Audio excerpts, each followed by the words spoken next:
And what was it about this particular movie that made you want to do it? Because I mean, obviously it's very, very enjoyable, but there's something on the page that you saw that was like, all right, this will be good for me. Yeah. So originally, Great American Family approached me and they said, okay, we're going to send you a script, read it. And the character we're thinking is supposed to be like a 70-year-old. And I was like, I'm in. and so I read it and I actually loved it, man. I was like, this is cool. Like, you guys willing to let me, have a crack at playing this role? Mhm. Also, I wasn't the main love interest, right? So this is the first film I've done in what, 14, 15 years of kind of the romantic comedy world where I'm not the main lead and love interest. And I also really like that because it allowed me to play a character that could kind of step out of that world and step out of that box for a little bit, and really allowed me to come up with something that was a little off center, a little offside. I mean, I play the character Otto, and I'd like to think he's very infectious. He's joyful. He's thoughtful. He wants to be a help and a blessing to others, but he doesn't want to like force or push anybody. But yet he's also not just gonna like not say something. So I don't know. I'm curious to see what people think. I mean, I'd love to hear all your thoughts. I don't know if you've seen it yet Yeah. or you've had a chance, but Yeah, absolutely. Oh, I mean, I think the stuff is a whole lot of fun. We've got some members of my family that are very into this kind of movie. So, this is like, it's like a joy when we get to see it first. So yeah, yeah, it's good. You know, and it's we this is Oscar season and award season, and we get all the heavy kind of movies right now. So it's good, almost counter programming, even though it's good programming for the holidays. So it's nice. We like it. yeah. And now, of course, you have had a really cool, interesting career, and it's been, I'm sure, a whole lot of fun. What kind of advice would you give to somebody that wants to follow along in your footsteps and do what you do? That's a good question.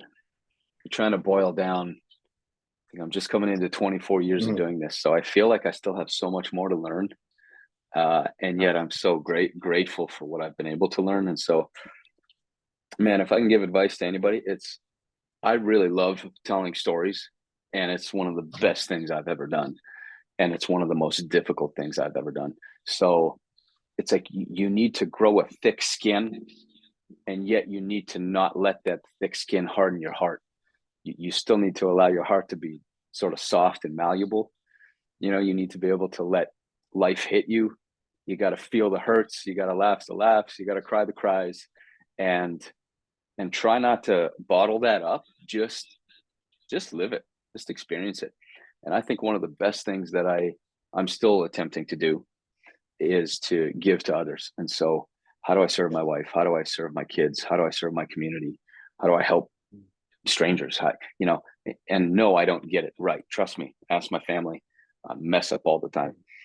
But the more I pursue kind of loving others, the better I'm able to perform or pursue my career. It's like if you just pursue acting, you're like, I gotta act. You just choke it out, and eventually you kill your own dream. It's almost like this weird, it's a weird thing. It's like if you put too much energy and effort into it, it's too much and it doesn't work.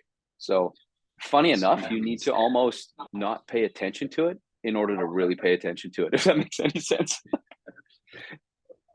No, that does. I love that. And you'll like this. My co-host Drew Pearson, one of our great Dallas Cowboys, caught the Hail Mary, went in the Hall of Fame. We love to ask people their Hail Mary moment, which is that moment in your life or career you just had to go for it and it worked out for you. What do you suppose that was for you? Man, I feel like that's something I'm still doing right now, actually.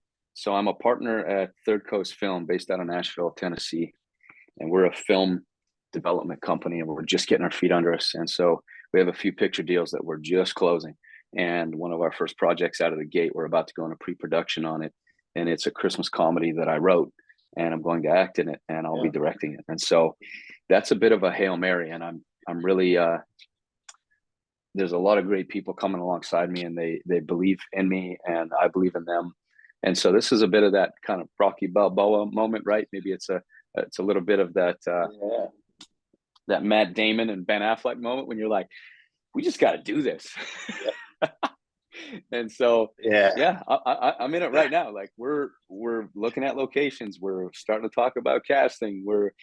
And it's becoming real, man. And I'm like, okay, this is exciting. Like I want to bring some fun to the screen for people. And I want to prove that, you know, I can continue to not just be an actor and a performer, but that my writing and my directing can bring stories to the screen in a really valuable, fun, real way for people. No, I love that. And so, what is it that you keep in mind that kind of keeps you on that right path, even when things are tough, because they can get tough in this business? Yeah, I mean, if I'm being candid, the last year and a half has been one of the most sort of the biggest time of blessing for my family, for me, for my marriage, for my kids, and yet it's also been some of the toughest, man. It's like it's been hard, like, and I think that people gotta have you gotta find some grace for yourself. And how do you get that, right? I mean, for me, I get it from faith. I get it from my journey, you know, through my belief, and that's a groundwork principle for me. Like I need something that's not going to bend and sway just because I did that day, just because I'm not feeling it, I'm tired, I'm whatever your political standing is, whatever you believe or don't believe today, like whatever that is. I need a faith that doesn't roll with my whims, you know. In fact, I need something that's going to challenge me, that's going to go, hey, like, you know, whatever. I mean, how many times do you wake up every day and go, oh, I'm tired, well, I'm sore, and I still say that, and I'm like, oh, stop saying that. Like, it's just suck it up, buttercup. Like, who cares? Other people are tired too. I mean, other people are hurting too. Just come on, you got this. And so yeah, man, I don't know. I'm sometimes people can see social media and it's a snapshot of everything that's just amazing, it's perfect, and it's beautiful. I'm like, trust me, it's not.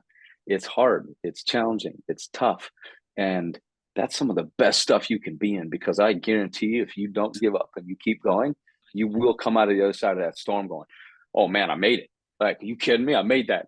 And you're going to get some juice, you'll be pepped up, and then you're going to get hit with another storm. And so just keep on trucking. Don't stop, don't quit. Yeah. I love that. So, last thing for this film, I know that people are going to enjoy it. It's good, you know, it's a good thing that you can watch with your whole family. But what is it that you're hoping that people will really get out of this, or really take away and think about, you know, after they watch this? Well, whenever I watch projects that I'm in, I still try to watch it from like an outside perspective, where I'm like, just take me on the journey. I just want to see what happens here, even though I was very involved. And when I watched this, I was very much like, you know what? There's got to be a way to bless others. There's got to be more I can do. And I think, and I hope that everyone's going to find that. And I hope that everyone will be encouraged to know that, hey, you matter. Your story matters. Your hurt matters. Your victories matter. And share those with other people. Like, be a blessing. Start at Christmas. I mean, the time is now. What can you do? And hey, if you have the finances, do it. If you don't, give your time. If you don't have any time, write a note. Like, there's got to be something that you can do today, and it'll be a blessing to somebody. Like, it'll change their life. And so don't take for granted that you have the ability to impact the world, the community, one person, a million people, whatever the case is around you. Just start with something. If you can do good, do it.